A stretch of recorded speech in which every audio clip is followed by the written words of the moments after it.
everybody. I'm Scotty J. Welcome back to Rock Titan Live. Man, do we have an awesome show today.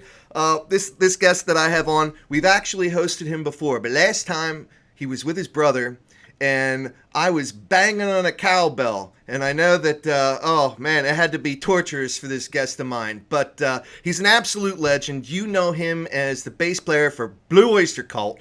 But he plays every other instrument known too. I mean, he's got a new album coming out where I believe he actually plays the trumpet. So, ladies and gentlemen, without further ado, the legend, Mr. Joe Bouchard.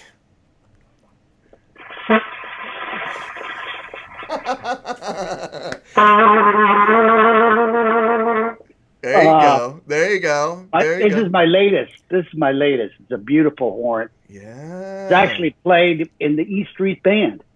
Get out of here. Yeah, Kurt Ram sold this to me. Wow. I guess he upgraded to a better one, but this is a nice horn. Yeah. All right, put the props away. Yeah, no. Well, I was actually looking for the cowbell that I had last time I was with you and your brother Albert, but I was like, nah, you know, I've tortured him enough with that. But yeah. Oh. There you go. But of course, this is a good one too. This goes back. Oh yeah. You can see it's been used. It was. I wasn't the original, but it goes back to the 70s. I've had this since then. Right on. It's a beautiful thing. This would be something that the Chambers Brothers would use. Okay. They had one just like this. We played with them a couple of times. The Chambers Brothers said, "Time has come today. Time has come today." Right on. Now, are you in your studio right now? I see the keyboard there. Yeah, this is my home studio. It's tiny, but I can make it sound like Madison Square Garden. Yeah, right on. I'll bet you can. Yeah, I see the guitars in the background there. The Magic Tools. It's Madison Square Garden right here. Awesome. So yeah, we were talking a little bit, before we got kicked off here. Last time we caught up, we were at Victor Records in New Jersey, the birthplace of vinyl. And you were with your brother, and we were just catching up on some things because at that time, you had a new album that was pending with your band that you had with your brother, Blue Coop. And of course, that's come out now, and 11 even. So everybody, if you haven't gone, check that out. But what I want to talk to you about is your brand new album coming out July 31st. Yes. Strange Legends. Strange Legends. Yeah, your 6th solo album. That's pretty cool. Good. Yeah. Yeah. So I think they're getting better. Yeah. Well, that's what I was just going to say to you, or ask you rather, because I have heard, and I've already seen some reviews on this and whatnot, that you feel that this is some of your best work to date. Yeah. Absolutely. I've just got more experience. I mean, I learned a lot from all the great producers that Blue Öyster Cult worked with. I mean, we're talking about Sandy Perlman, our manager, Tom Werman, who did Cheap Trick, and after that he did Motley Crue, big hits with Motley Crue, and then Martin Birch, who did Deep Purple. We did 2 albums with him. And so from all of these different experiences, I finally get to a point where I think I can be a self-produced myself. Of course, it requires me to have a split personality because I'm the artist 1 minute, and then the next minute I'm the producer, and I'm yelling at the artist to get out there and do it again. Yeah, right on. Well, I mean, talk about different personalities. I mean, you did play all the different instruments other than the drums on this album, yeah? That is true. Wow. And probably one of the biggest production differences between this album and the other 5 is that I really got a great drummer in the studio, and he played his heart out on this record. Most of the other, I'd say the first album I did with Michael Cardelloni from Lynyrd Skynyrd, who's fantastic. But I was just getting my feet wet with self-production. Then the other 4 albums I did were all program drums. And you can program drums.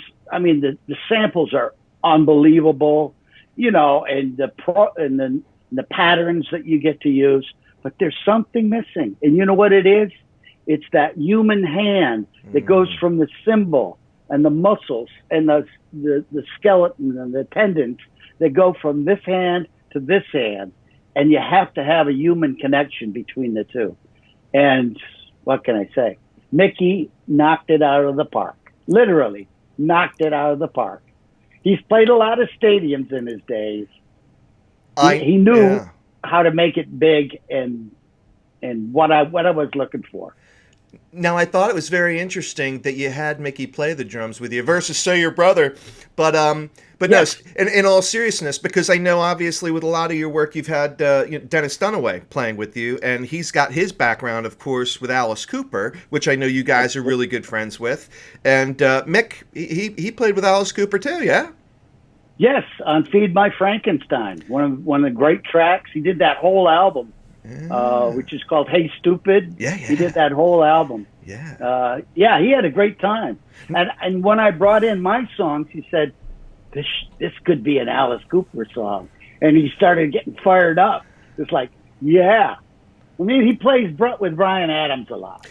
Right. Yeah, that's Bryan is multi-talented. He can rock hard. He can do ballads that break hearts all over the world.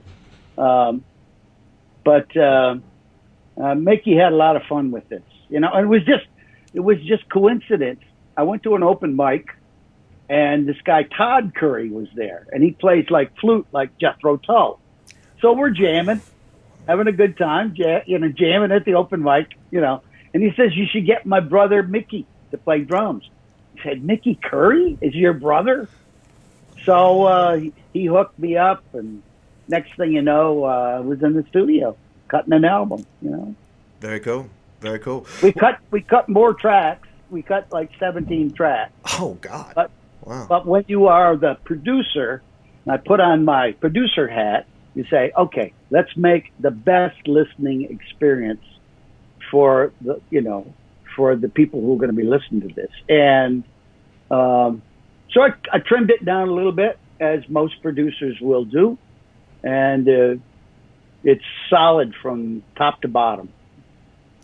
Well, I certainly love what I've heard so far. Now, you've already released one of your singles to the public that, ahead of time, obviously. You got a few singles that you're going to be promoting. But Forget About Love. I thought that was interesting because, correct me if I'm wrong, but this is actually a song that you'd put out some time ago that was written by a good friend of yours, and you just decided to add some extra spice to it and put it out again. Absolutely. Well, when I first put it out, it was 6 years ago. I didn't have. There is a good example of program drums versus real drums. Uh-huh. If you listen to those back to back, you'll say, "Whoa, the new one is right spot on." But anyway, John, sadly, he passed away about a year ago. But he said to me many times, "You should really work that song. That song, says a lot to a lot of people." And so it finally happened. I really did it right. And the people at our label, which is actually the label is Albert and me. We started our own label. Right on. Exciting. We got distributor, and it's crazy, but it's actually working out great. And so this is like the definitive version of Forget About Love, and I'm so happy the way it came out. Yeah, no, I dig it. Yeah, because like when I see the title, I'm thinking this is going to be some real ballady love song, And this was, of course, before I heard it, and then I hear it, and it's like, oh wow, yeah, no, man, this is rocking out, So yeah, no, I love it. Yeah, no, it totally caught me by surprise because I hadn't heard your earlier version that you'd put out before.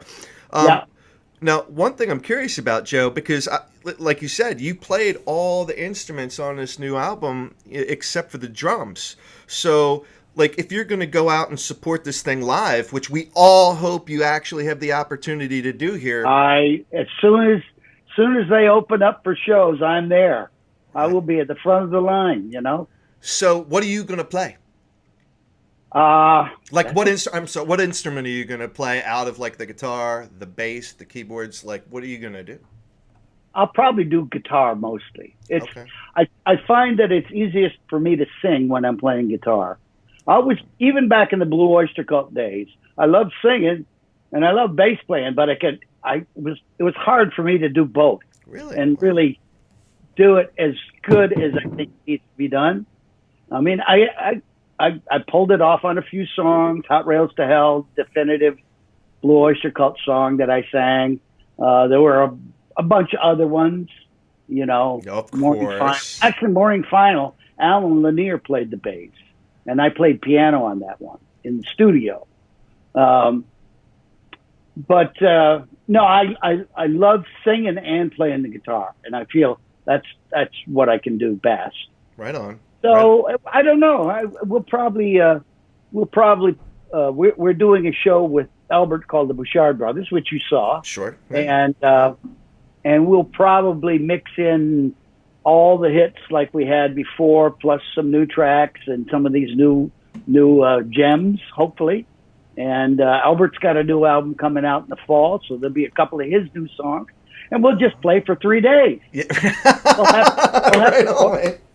We'll book things like the Grateful Dead, where we play for 3 days. I tell you what, between the two of you guys, yeah, you've got quite the catalog. So in support of Strange Legends, would you be playing with your supporting band then that you and Albert play with? Probably. Okay. Yeah. It just so happens that Albert loves Micky's playing, and Micky loves Albert's playing. He asked me several times, why don't you get your brother to do this? I said, well, I played with him for 50 years. Yeah, right. And I'm sure that there will be ample opportunity to do more things with Albert on drums. Cool. Cool. Yeah. No, it's great seeing you guys together. That we plan. We already planning more projects down the line. Well, I'll tell you what, it is so great seeing you guys together because to me, you guys are Blue Öyster Cult. I mean, I just saw a little thing the other day that Blue Öyster Cult. They're coming out with oh God, what are they coming out with? They're coming out with like the Symbol Remains. Yeah. It's oh my God, what reunion is it? It's the 45th anniversary release live from London. Yeah. You remember that? No. Yeah, man. 45 years live from London, man. Oh my God. But yeah, no, I mean, seeing you guys together, it's absolutely great. Now, I know that there's another song that you're going to be dropping here soon. I hope I'm not spoiling anything, but She's a Legend. Yes. All right. Yes. All right. So that's still planned. That's public knowledge that's going to be coming out here soon? Yes, that's coming out after, let's see, in about 2 weeks, I believe. All right. About 2 weeks. So who is she? Oh, that's a good question. I don't have a specific here. The lyrics are by John Shirley. John Shirley is a science fiction writer who's written a dozen books. He wrote the screenplay for The Crow, the famous movie The Crow. Right. But also he sings in a band. He has his own band, and he puts out records that are, science fiction kind of lyrics. He sent me an email maybe about a year ago, and he had heard one of my other records, my other solo albums, and he said, I really like this record. I'm a fan. So I sent him an email right back. I said, John, I'm a fan of yours. Send me some lyrics. And the next day, I had in my inbox, She's a Legend. I said, I got to do this. This is a great song, And he sent me, maybe 6-8 different lyrics, and 2 of them are on this album, She's a Legend and Bottom of the Bottomless. So anyway, She's a Legend is kind of a mysterious tale, as John likes to make up these stories of a serial killer, a female serial killer who has offed all her lovers, but there's one guy she lets him go. Wow. She's like a praying mantis. Absolutely. It's like the praying mantis. So that was a lot of fun. I put that together really quick. And, there was another one called Bottom of the Bottomless, which is sort of a fantasy thing, but it also deals with depression and getting over depression. You're coming up from the bottom. And that was a lot of fun. I did sort of a prog rock style on that. It's a little longer than the short sort of pop rock songs that I do.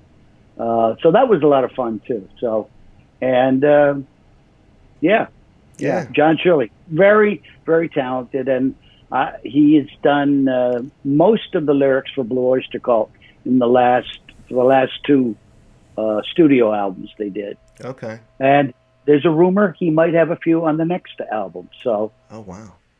Yeah. So it has that Blue Öyster Cult vibe to it. Okay. That's cool. Well, we all love that. That. But so you whipped out that brass of yours earlier, that trumpet. And I guess what? That goes back to high school for you, huh? Yes. I was the worst trumpet player in high school. I always sat fourth chair in the school band. I even got my report cards because the people at the record label want me to look up some of my past. So I'm looking at my old report cards. I never got an A in band. I got an A in chorus, in choir, in the chorus. I got an A. So, but that's too funny. I'll show you. Yeah. I'm going to show you, music teacher. I'm going to be one of the greatest rock bands in the history of the world. Mark my word. That's funny, man. Well, it's hard. It's a very hard instrument.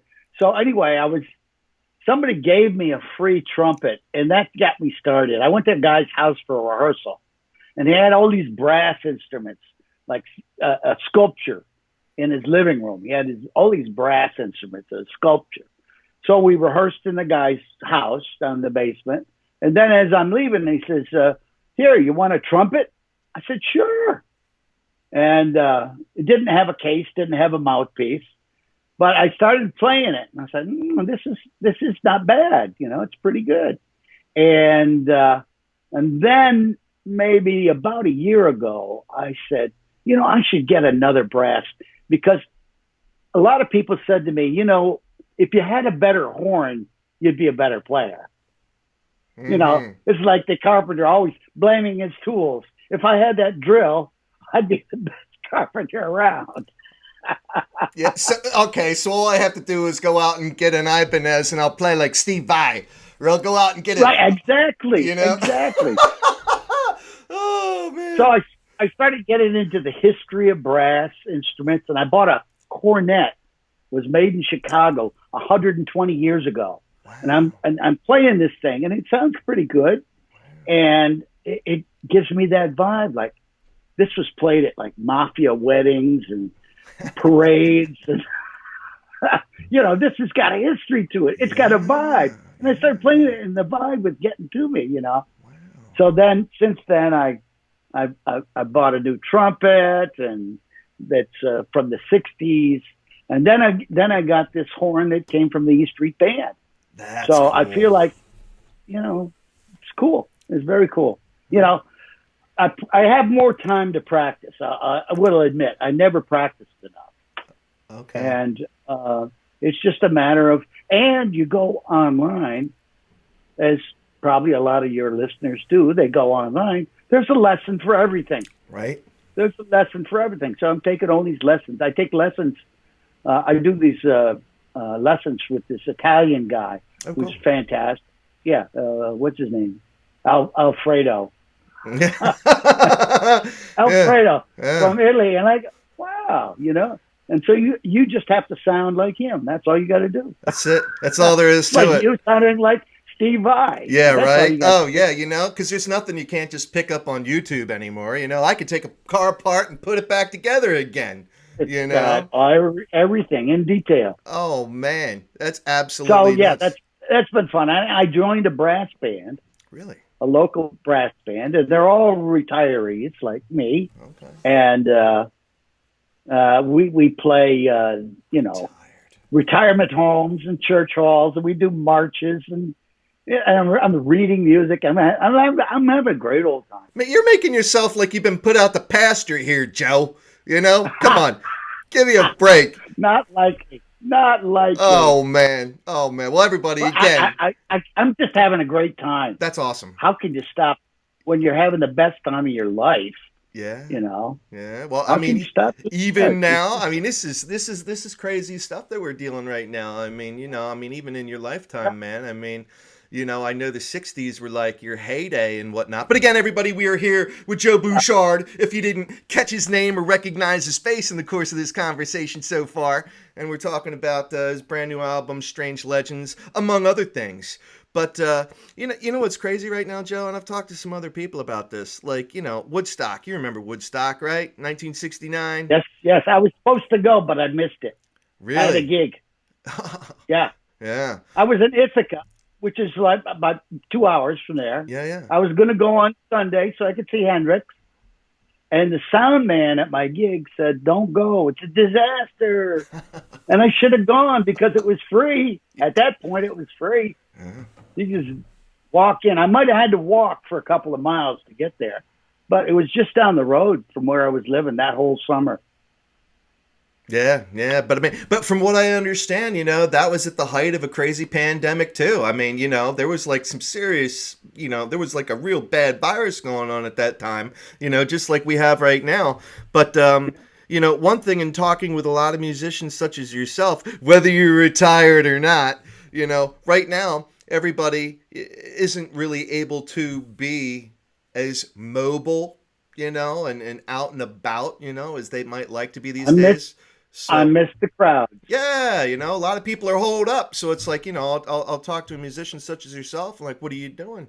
Like, well, I have a lot more time to write more music than I've ever written in my life. Absolutely. You know? Absolutely. Yeah. So, I mean, so are you already working on, studio album, solo album number 7? Oh yeah. I've got a file that's number 7.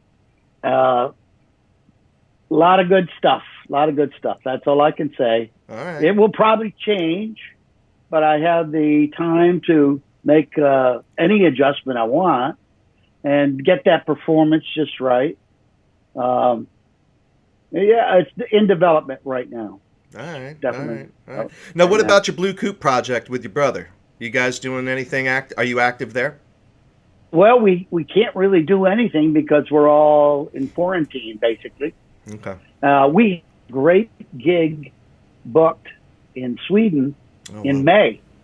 It was a cruise, and because we played the Sweden Rock Festival last year, which was one of the best gig we ever did.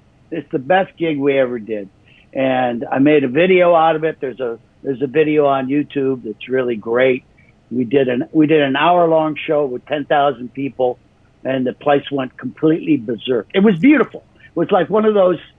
The weather was perfect, Weather was perfect. It was the last show of the last night of the festival, 4-day festival. Wow. With Kiss, ZZ Top, the reunion of Rainbow.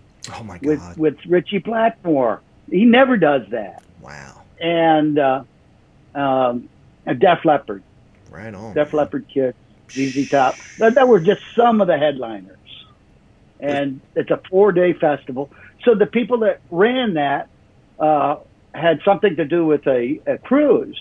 But, the cruise industry is, this is, at the time it was coming up whether we're going to go. The day before we bought the plane tickets, they said, no, it can't. It's not going to happen. Sweden's in bad shape, It's not like other places, but also the cruise industry is not what it was a year ago. A year ago it was like, yeah, let's take a cruise and go see Leonard Skinner or whatever. Yeah, right. You know. Is there any specific show that you've done in the course of your career that does stand out, like you're just talking about, where, you know, you got tens of thousands of fans that are all just singing along with your music? Is there any one in particular that you're like, oh man, this is like... It's hard to say just one, but there were many, you know. Yeah. We played at a place called Winterland in San Francisco. And Jimi Hendrix played at Winterland. And we did a show there with Jefferson Starship. Oh, yeah. That was a great show. And then we came back, we headlined there 4 or 5 times after that. That was a beautiful room. It was, you know, Bill Graham Productions. They always treated you like royalty. Yeah. At a Bill Graham show, you know. But, you know, I could say Madison Square Garden. Got to play there 3 times. Sure. Radio City Music Hall. Twice. 2 nights in a row. Awesome. Yeah, yeah. So it's hard to, like, pinpoint, like, well, that one show was the best. No. There were, like, dozens and dozens. Yeah, well, you've played all the big venues, obviously, and I just wasn't sure if there was one particular experience out of all these amazing venues that you've played where you're like, man, that was some show. That was like epic. I will remember this for the rest of my life. We did the stadium in San Diego, and usually these stadium shows they'd have like 12 bands, you know. But this was 2 bands. Us, Cheap Trick. Wow. Sold out. God, man. That's sold awesome. out. Yeah. Great show. Yeah. My next door neighbor, who lives in San Diego now, but she was my babysitter. She brought like 12 people in her family to see the show. And it was pretty stunning. You know, here's the next door neighbor we grew up with, my babysitter, bringing all her family to this big stadium, and it sold out. It was crazy. That's awesome. That's awesome. Well, I mean, you know, obviously having the fandom that you have has got to be pretty humbling, I would imagine. I'll never know what that's like, but that's very cool. Oh, you never. Yeah. Now along Go those. viral. Yeah. Well, hey, you know, it should be. Everybody, Yeah. I'm telling you right now, if you love this conversation I'm having with the legend Joe Bouchard right now, okay, on Rock Titan Live, please just subscribe. Subscribe, because you know what? We have really cool people on all the time, and, well, I'm the one constant, and, you know, love me or hate me, you're going to always love whoever else I have on the show. So, and right now it happens to be Joe. So, but along those lines, Joe, you know, with all the fans you've had, and I mean, you know, obviously that's amazing. One thing I'm curious about, just because I spoke with this band the other day called BPMD. They are a super group of sorts, and it's got Bobby Blitz from Overkill on lead vocals, and Mike Portnoy on drums, Phil Demmel on guitar, and then and Mark Mengi on bass. And the first album they put out, and they just put it out a little while ago, it was 10 covers, like 10 covers from classic rock called Made in America. So the prerequisites were that these songs had to be from all classic American bands made right here in the States, you know? Right. And one of those songs was Tattoo Vampire.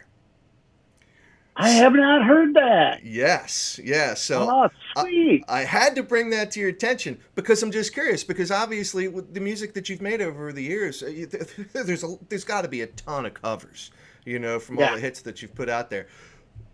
What do you think when you see some bands, especially bands of note, you know, that try to, you know, make an attempt at covering the music that, you know, made you what you are today? What are your thoughts on that? It's fantastic. Yeah. You know, I remember a group called the Meatmen did a cover of Hot Rails to Hell, and I was stunned. Yeah, it was on a 45. I sent I forget the guy's name. It'll come to me. But I actually bought the single that he made out, and he was like stunned that I actually would buy it. But I was so impressed. This was a long, long time ago. Right on. So we didn't have that many covers. It was long before Metallica covered Astronomy, song that was co-written with my brother and our manager Sandy Proman. That was huge. That was just huge, and that was 1997. And then a big it changed my life. It changed my life because up to then I was doing different things, but I didn't really know what I should be doing. As soon as they covered that song, I said, I got to get back into songwriting. And it really is. I mean, it's not likely you'll get a cover like Astronomy by Metallica again, but you know, it happened once, and it just made me realize that I have to be a songwriter. You know, I've got to come up with these songs, you know, and that's why I've got 6 solo albums out now. Right on. And gotta do it. You gotta do what you gotta do. And we circle back around, everybody, because that's how we roll. All right. So Mr. Joe Bouchard has his 6th studio album, Strange Legends, coming out July 31st. So what are we doing? Now, obviously, you know, you got another single, at least one other single that you're going to be dropping between now and the release of this album. Anything else that you can divulge to all your millions of fans? Well, I'm doing a lot of video. Okay. I have a green screen too. Right on. I went out, made the investment, got a new camera, got some nice video lights.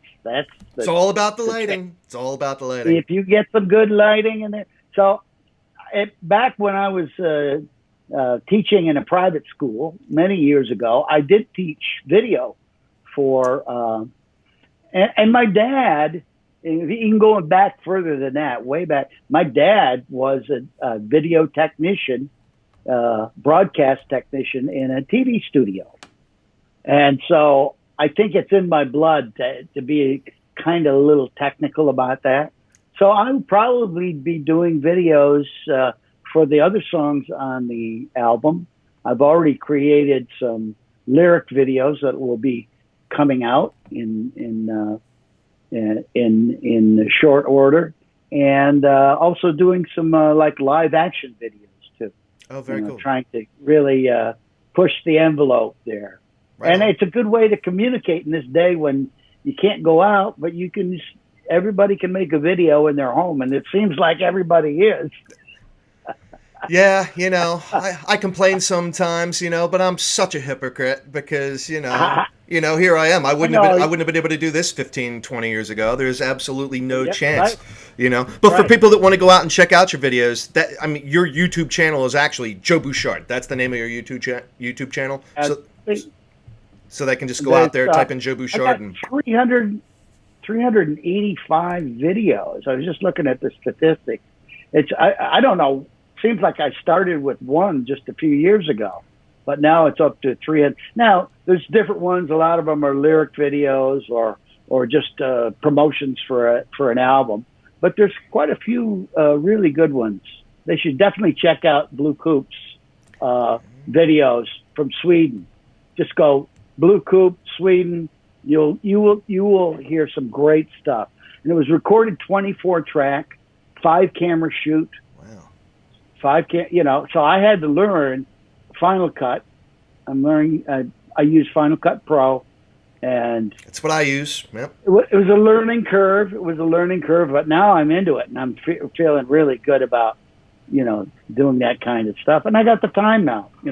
We're not running around to gigs here and there, so I got the time to invest in video editing and.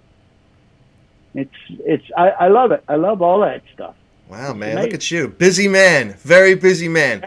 Well, before I let you go, Joe, and thank you so much again, for joining me here on Rock Titan Live. Obviously, this is different. Anytime. Yeah. It's great to see you again. Thank you. Yeah. We had a fun time the last one, and this is good too. This is a different experience, but yes, I like it. I like it very much.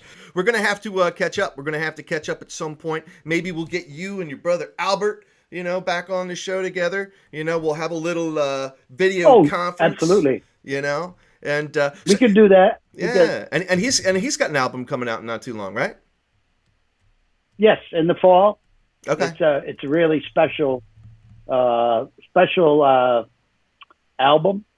It's the Reimaginos album. Okay. They put out Imaginos, but it was never quite as good as this one that's coming up. Okay. And so Albert decided to redo a few things and make some adjustments, and it sounds great. I've heard most of it. I play trumpet on 2 songs. Right on. He actually let me play trumpet solos. That's funny. I'm better than I was in high school. Look at you. It's all those YouTube videos, That's what it is, You're learning from Alfredo. He's teaching the trumpet, right? Yeah. That's it. That's how it goes. Yeah. Well, oh, man. Well, Joe, thank you again. Thank you. And everybody, I'm Scotty J. You are watching Rock Titan Live. Make sure to go out and get Strange Legends July 31st.